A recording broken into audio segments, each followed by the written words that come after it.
अस्सलाम वालेकुम, welcome back to ज़िंदगी के मुद्दे। आज हम बात करेंगे study and life in Netherlands पे और कोशिश करेंगे जानने की कि बैचलर्स परसू करने का क्या प्रोसेस है। आज हमारे गेस्ट हैं Ejaz Hashmi. Ejaz, welcome and thank you for your time. तो एजाज़, अपना ज़रा क्विक सा इंट्रोडक्शन आप दे दें, फिर ये के मुद्दे पे आते हैं। अस्सलाम वालेकुम, मेरा नाम है एजाज हुसैन हाशमी। मेरी 23 साल उम्र होने वाली है अभी। और मैंने कैडेट कॉलेज हसन अब्दाल से एफएससी मैट्रिक की 2017 में ग्रेजुएट हुआ वहाँ से। और उसके बाद मैं नेदरलैंड्स चला गया अपना बैचलर्स परस्यू करने। और और क्या बताना है बस। तो आई थिंक सबसे पहले तो ये बताएं कि जी वाई नेदरलैंड्स, ठीक है। सो बेसिकली मेरा केस थोड़ा सा डिफरेंट है। वो ये इस तरह के I am citizen of the Netherlands, hmm. ठीक है, बाय बर्थ और फैमिली की वजह से। तो उस वजह से मेरे पास एक एज था कि I could go to the Netherlands. लेकिन वो भी उसकी रीज़न ये थी कि मेरे साथ हसन अब्दाल के कैडेट कॉलेज के जो दोस्त थे, वो भी अप्लाई कर रहे थे नेदरलैंड्स में। तो उनके हम्म। थ्रू मुझे पता लगा कि कितनी अच्छी-अच्छी यूनिवर्सिटीज़ और कितनी बेहतर अपॉर्च्युनिटीज़ नेदरलैंड्स में है। हम्म। और इंस्टेड कि मैं पाकिस्तान में कहीं पे एडमिशन लेता, और उससे ज़्यादा मुझे सस्ता भी और उससे ज़्यादा मुझे बेहतर पढ़ाई और बेहतर एजुकेशन सिस्टम और बेहतर बेहतर लिविंग भी वहाँ पे मिल रही थी, बीइंग अ सही। Citizen. Hmm. Not necessarily as an international student, hmm. लेकिन बीइंग अ सिटिज़न, तो दैट्स व्हाई मेरे आई ख्याल है चोज़ कि दैट। एक्सपीरियंस आपका मोर और लेस सेम ही होता है एज एन इंटरनेशनल स्टूडेंट भी, जो आपने हाँ, बात एक्सपीरियंस की है। एक्सपीरियंस इज़ टोटली सेम, क्योंकि मैं बड़ा पाकिस्तान में ही हुआ था। हम्म। मेरा फ़र्क सिर्फ़ ये था कि मेरी फ़ीस कम थी, बाकी सारा कुछ मैं इंटरनेशनल स्टूडेंट्स के साथ ही था। सही डिग्री भी सही। इंग्लिश में कर रहा था और सारा कुछ। फीस पे भी आते हैं, तो ये बताएं कि अपनी यूनिवर्सिटी का नाम बताएं, एप्लीकेशन प्रोसेस और ट्यूशन फ़ी का भी थोड़ा सा आइडिया दे दें फिर। जी, सो मेरी यूनिवर्सिटी थी हान university of applied sciences, HAN हान। ये एब्रिविएशन है होगेस्chool van Arnhem एंड Nijmegen। ये आर्नेम और नाइमेकन 2 ट्विन सिटीज़ हैं, जिस तरह इस्लामाबाद, पिंडी है हमारे। ये लेकिन साइज़ में काफ़ी छोटे हैं। ये जर्मनी के बॉर्डर पे लगते हैं बिल्कुल, यहाँ से आगे जर्मनी स्टार्ट हो जाता है। हम्म। और इन दोनों सिटीज़ में कैंपसेज़ हैं इस हान यूनिवर्सिटी के।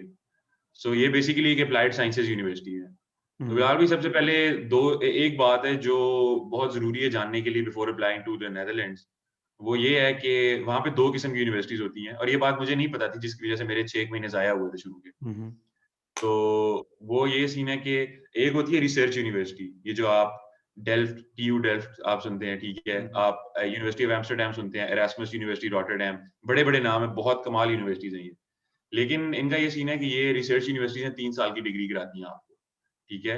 और उस इसमें एक्सेप्टेंस आपको मिनिमम ए लेवल्स की चाहिए होती है, अच्छा। ठीक है? ए लेवल्स या आपने IB किया हुआ हो, या उसी स्ट्रीम का ना उसी लेवल ऑफ एजुकेशन का आपने कुछ हाई स्कूल किया हुआ हो। तो हम्म। मैं जब गया था तो मुझे था कि मैंने यूनिवर्सिटी ऑफ एम्स्टर्डम में पढ़ना है। मैं जब वहाँ पे अपने डॉक्यूमेंट्स लेके गया तो उन्होंने मुझे कहा कि you are not applicable for this programme because आपने एफएससी की हुई है, HSSC पार्ट 1 एंड 2। हम्म। तो ये बताना चाहूँगा, ये बहुत ज़रूरी बात है कि HSSC is not equivalent to A levels when you are applying abroad. Hmm. बहुत कम केसेज़ में ऐसे होता है। और आई गेस यूरोप उसका में रीज़न ये है कि उनका जो एजुकेशन सिस्टम है, या जो इन जनरल यूरोप में, वो 13 ईयर्स ऑफ एजुकेशन है, और आपकी एग्ज़ैक्टली, एफएससी 12 ईयर्स एग्ज़ैक्टली, है, और ए लेवल को वो लोग एक्नॉलेज करते हैं। तो उसका यस। कोई वे अराउंड है जाके 8 साल वहाँ पे लगा के, या पाकिस्तान में 8 साल लगा लो, ट्रांसफ़र कर लो, कैसा मामला? उसका एक तरीका मुझे ये पता है कि वहाँ जाके फाउंडेशन ईयर कर सकते हैं, अच्छा। ठीक है? लेकिन दैट बिकम्स वो ओवरऑल आपका पैकेज बहुत एक्सपेंसिव हो जाता है। हम्म। तो if you can afford it definitely, क्योंकि वो फिर फाउंडेशन ईयर, आई थिंक वो, खैर फीस में बताता हूँ मैं उसका क्या प्रोसेस है। लेकिन फाउंडेशन ईयर करके आप फिर वो टोटल आपकी 4 साल की डिग्री बन जाती है। हम्म। लेकिन ये होगी रिसर्च यूनिवर्सिटी, और इनका मोड ऑफ स्टडी भी डिफरेंट होता है। मैं खुद पढ़ा नहीं हूँ, लेकिन मेरे काफ़ी सारे दोस्त इसमें पढ़े हैं। तो इनका it's more paper work, of course research based काम होता है सारा। इनकी राइटिंग्स बहुत ज़्यादा होती हैं, इनकी रिसर्च रिपोर्ट्स बहुत ज़्यादा होती हैं। हम्म। और फिर दूसरे हैंड पे आती है अप्लाइड साइंसेज़ यूनिवर्सिटी, जिसमें मैं पढ़ रहा था, जिसको डच में होचस्कूल कहते हैं और जर्मन में होchschule कहते हैं मेरा ख्याल। हमारा सेम सिस्टम है, दोनों मतलब हाँ, same research system, universities exactly, और हॉस्टल वाले। Exactly, exactly. तो इसको अप्लाइड साइंस यूनिवर्सिटी कहते हैं और इसमें 4 साल की डिग्री होती है। इसमें आपकी एफएससी एक्सेप्टेड होती है, अच्छा। ठीक है? और ये आपके ऑल अराउंड नीदरलैंड्स काफ़ी सारी डिफरेंट अप्लाइड साइंसेज़ यूनिवर्सिटीज़ हैं।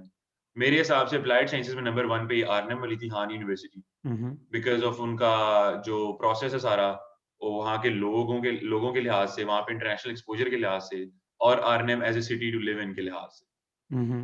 तो ये सीन है। और इसमें अप्लाई करने का ये तरीका होता है कि आपने रिसर्च में, अप्लाइड साइंसेज जिसमें भी करना है, तो स्टूडी लिंक, डच का एक वो वेबसाइट है इनकी, स्टडी लिंक हो गया अच्छा। बेसिकली, STUDIE लिंक, LINK, हम्म। ठीक है? तो उस पे आपने सबसे पहले एनरोल कराना होता है, हम्म। ठीक है? उस पे आपने जाना है, जिस तरह कॉमन ऐप है यूएसए के लिए, ठीक है? उसमें एक ही प्लेटफॉर्म पे आप 3-4 यूनिवर्सिटीज में अप्लाई जिसमें भी करना है आप कर सकते हो। तो तो ये स्टूडी लिंक पे कॉमन जाके, प्लेटफॉर्म है। ये एक कॉमन प्लेटफॉर्म है जिस पे आपने जितनी, आप 5 यूनिवर्सिटी, 6 यूनिवर्सिटी जितनी में अप्लाई करते हो ना, आपने इसी के थ्रू करना है, अच्छा, ठीक और है? आप हर इसी, यूनिवर्सिटी की डिफरेंट फिर एप्लीकेशन फी भी है? नहीं, this is for me, it wasn't, there was no fee. I don't अच्छा। थिंक इंटरनेशनल स्टूडेंट्स के लिए भी है, हम्म। लेकिन जस्ट अ प्लेटफॉर्म जिस पे आप रजिस्टर कराओगे। फिर अच्छा। आपने क्या करना है, यूनिवर्सिटी की वेबसाइट से जाके उनका एडमिशन फॉर्म वगैरह फिल करके वहां से भी अप्लाई करना है, और हम्म। फिर आपने यहाँ से भी, ये इन 2 जगहों से अप्लाई करना है to apply in one university. अच्छा। और फिर आप स्टूडी लिंक पे अपने डॉक्यूमेंट्स अपलोड करते हो। हम्म। डॉक्यूमेंट्स में आपको क्या चाहिए, फिर गोइंग फ्रॉम पाकिस्तान, तो आपको अपनी ट्रांसक्रिप्ट चाहिए हाई स्कूल की, जिसमें हमारी एफएससी मैट्रिक की सनद होती है, हम्म। मार्कशीट जिसको कहते हैं, वो अटेस्टेड हो। आई डोंट थिंक अटेस्टेड पे इतना इशू होता है, लेकिन ओरिजिनल हो तो बेहतर है, वो आपने हम्म। स्कैन कॉपीज लगानी होती हैं। एंड आपका आइल्स, अच्छा। आइल्स में अप्लाइड साइंसेज में आपको 6+ चाहिए, कुछ हम्म। सूरतों में 6.5+ चाहिए। अच्छा। और मेरा आई थिंक आइल्स में स्कोर आ ही जाता है, फिलहाल भी मेरा 7.5 आ गया था। I did hmm. Not even prepare, hmm. मुझे बस पता था कि उस दिन मेरा टेस्ट है, इमरजेंसी में जाके दिया था जल्दी जल्दी। हम्म। तो बस ये आपकी 2 रिक्वायरमेंट्स हैं। सही और सही। फिर आपका, आप अप्लाई करते हो, they call you for interview. अगर आप कहीं और किसी और मुल्क में, तो इसी तरह ज़ूम वगैरह पे, स्काइप पे इंटरव्यू होता है आपका। नहीं तो अगर हम्म। आप कंट्री के अंदर हो, मैं कंट्री के अंदर था तब, तो मेरा इन पर्सन हुआ था। और ये और यूनिवर्सिटी की फिर तरफ उन्होंने से होता मुझे, है? हाँ, ये यूनिवर्सिटी की तरफ से होता है। अब क्योंकि ये गवर्नमेंट के अंदर अंडर आती है यूनिवर्सिटीज़ मेजॉरिटी, नेदरलैंड्स में आई थिंक 2 या 3 प्राइवेट इंस्टीट्यूट्स हैं टोटल बड़े। अच्छा। तो बाकी आई एम नॉट श्योर ये रिसर्च यूनिवर्सिटीज़ का क्या चक्कर है, मैं अप्लाइड साइंसेज़ की बात कर रहा हूँ। हम्म। तो ये सीन है। और उसके बाद फिर इंटरव्यू के फौरन बाद आपको बता देते हैं कि congratulations, you been selected. Majority mostly ले लेते हैं, वो इतना कोई टफ क्राइटेरिया नहीं होता उनका, जितना अच्छा। यूएस में इधर-उधर है। हम्म। तो वो आपको उसकी लेटर प्रिंट करके दे देंगे या ईमेल कर देंगे सही कि सही। मुबारक हो, आप सिलेक्ट हो गए हैं। सही ये सही। प्रोसेस है। हम्म। और फिर बात आती है फीस की। तो फीस जो है इंटरनेशनल स्टूडेंट्स के लिए अराउंड 7,000 यूरोज़ है पर एनम, हम्म। ठीक है? वो आजकल के दौर में तकरीबन बनते हैं 13 से 14 लाख रुपए, हम्म। ठीक है? और आई थिंक ये विदाउट टैक्स है। ये सिर्फ ट्यूशन फी की बात कर रहा हूँ मैं। और जो यूरोपियन यूनियन सिटीजन्स हैं, आपके पास इटालियन हो, जर्मन पासपोर्ट हो, डच पासपोर्ट हो, जो भी, तो आपको देनी होती है 2,000 round about euros per year. अच्छा।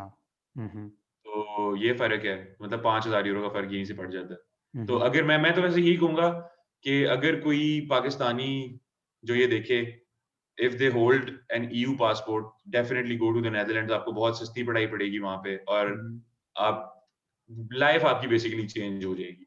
हम्म। इंस्टेड कि आप लम्स में पढ़ो, ठीक है, जिसकी फीस सेमेस्टर की 7-7 8-8 लाख है, ठीक है? हम्म। आप इससे आधे से भी कम में वहाँ पढ़ सकते हो, सही सही। इससे बेहतर जगह पे, ठीक है? और तो साथ आई वुड में रिकमेंड दैट। 7,000 इंटरनेशनल स्टूडेंट्स के लिए है, और रफली 2,000 अगर आपके पास ईयू का पासपोर्ट है। और इसमें अकोमोडेशन का क्या यूनिवर्सिटी प्रोवाइड करती है या हेल्प करती है ढूंढने में, प्राइवेट है सारा? जो शुरू में आप जाते हो, जब ना आप फर्स्ट ईयर स्टूडेंट होते हो, तब आपको, अब वहाँ पे आरने में ये सीन था कि there was this company called SSHN, hmm. Student housing something, इसे डच में बनता था, ठीक है? तो उनकी बिल्डिंग्स थी आर्नhem और नाइमेकन दोनों शहरों में ना, टोटल कुल मिला के मेरे ख्याल 8-10 बिल्डिंग्स होंगी उनकी। और उसमें अकोमोडेशन का आपको पता है, शेयर्ड अकोमोडेशन नहीं होती, जर्मनी में भी नहीं होती, सबके प्राइवेट रूम्स होते हैं, स्टूडियोज़ होते हैं कुछ में। नेदरलैंड्स में फिर मतलब कुछ स्टूडियोज़ थे, ऑफ कोर्स महँगे थे बहुत ज़्यादा, और कुछ नॉर्मल रूम्स थे शेयर्ड किचन बाथ वगैरह के साथ। और वो फिर SSHN वाले क्या करते थे, उनकी यूनिवर्सिटी से कॉन्ट्रैक्ट थे। तो अब अगर मैं गया हूँ ना यूनिवर्सिटी में, मैंने अप्लाई किया है, तो मुझे यूनिवर्सिटी SSHN का फॉर्म देगी कि ये भरो। हम्म। तो मैं वो भरूँगा, तो मुझे SSHN के थ्रू जो है ना यूनिवर्सिटी अकोमोडेशन प्रोवाइड कर देगी। सही सही। लेकिन वो ये हो गया फिर। उसके बाद अगर मैं कुछ कहीं और मूव करना चाहूँ, या अगर थोड़ी सस्ती अकोमोडेशन लेना चाहूँ, तो वो प्राइवेटली मैं करूँगा। नहीं तो यूनिवर्सिटी डज़ हेल्प यू शुरू में, वो आपको कॉन्टैक्ट्स देती है लैंडलॉर्ड्स वगैरह के, कि और इस बंदे रफली से ज़रा बात करो। कॉस्ट भी बता दें, पहले वाले केस में भी और दूसरे वाले केस में भी, कि ऑन एवरेज क्या कॉस्ट आती ऑन एवरेज, सो मैं प्राइवेट रहा हूँ शुरू में, और मैं बीच में यूनिवर्सिटी अकोमोडेशन भी ली है मैंने। है?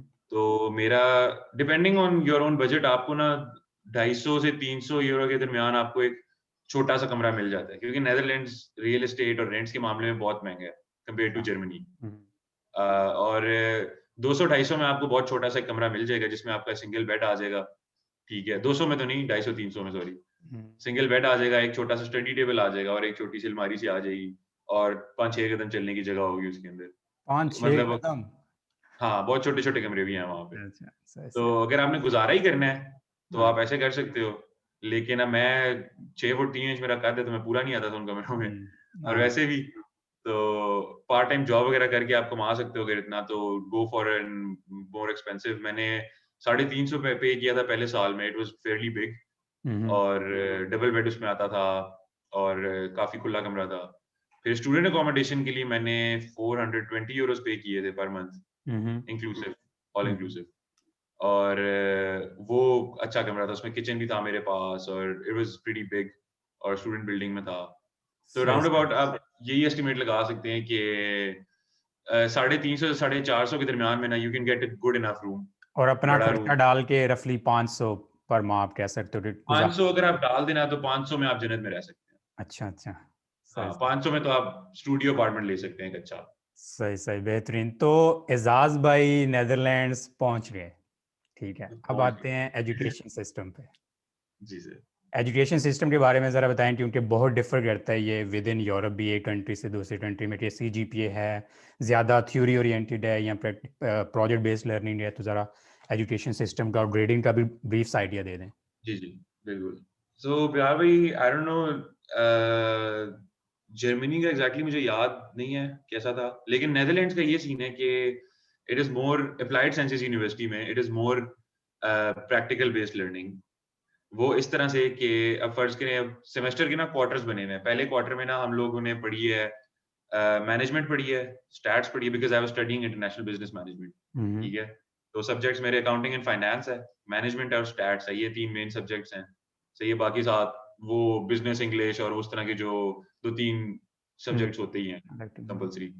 तो ये 3 मेन है ना, तो अब इन तीनों पे बेस्ड मेरा एक प्रोजेक्ट भी है बीच में, अच्छा। ठीक है? तो through out the first quarter of the year, उसमें इन तीनों को अप्लाई करके मैंने अब हमें जिस तरह प्रोजेक्ट मिला था, ज़ारा जो ब्रांड है कपड़ों का, हम्म। ठीक है? और हर हर ग्रुप को ना उन्होंने एक-एक ब्रांड दे दिया था, किसी को ज़ारा, किसी को उन्होंने एक्सप्रेसो दिया हुआ था, कॉफ़ी ब्रांड जो है, किसी को हम्म। उन्होंने सबवे दिया हुआ था। हम्म। हमने इनकी ना पूरी ब्रांड पे रिसर्च करनी थी और मैनेजमेंट, स्टैट्स और अकाउंटिंग एंड फाइनेंस के रिलेटेड ना हमें टास्क्स दिए हुए थे, कि ज़ारा के ये कैलकुलेट करें, ज़ारा का ये बताएँ क्या, ये बताएँ क्या, ये बताएँ क्या। हम्म। तो वो हमने सारा करना था उस कंपनी के बारे में। हम्म। और इसी तरह ना हर क्वार्टर में ना आपके जो सब्जेक्ट्स हैं ना, उनसे रिलेटेड एक प्रोजेक्ट आपको दे देंगे। अच्छा। कभी वो सप्लाई चेन से रिलेटेड प्रोजेक्ट है, कभी वो मार्केटिंग से रिलेटेड प्रोजेक्ट है और मज़े-मज़े की इंटरेस्टिंग चीज़ें। हम्म। और not that difficult to be honest, वहाँ पे पढ़ाई बिल्कुल मुश्किल नहीं है उस तरह से, जितनी हम लोगों को प्रेशराइज़ यहाँ पे पाकिस्तान में करते हैं, वो आपको पता ही है हम्म। कि जीपीए सिस्टम है यहाँ पे, 3 से नीचे, साढ़े 3 से नीचे आता है तो अल्लाह माफ़ करे, बच्चे जो है ना छतों से छलांगे लगा देते हैं। हम्म। लेकिन वहाँ पे फिलहाल भी थोड़ा इस तरह से इन्होंने काफ़ी ना टोन डाउन किया है इस चीज़ को। सही। और तो क्या वहाँ पे ग्रेडिंग क्लासेस का ये है, कंपलसरी हैं, या असाइनमेंट्स वगैरह या क्लासेस कंपलसरी हैं, और मिड टर्म्स भी होते हैं, या वन फाइनल एग्जाम है और साथ में प्रोजेक्ट चल रहा है? हमारा ये था कि क्लासेस सिर्फ़ ये जो प्रोजेक्ट की एक क्लास होती है ना हफ़्ते में, ये कंपल्सरी थी हमारे लिए। अच्छा।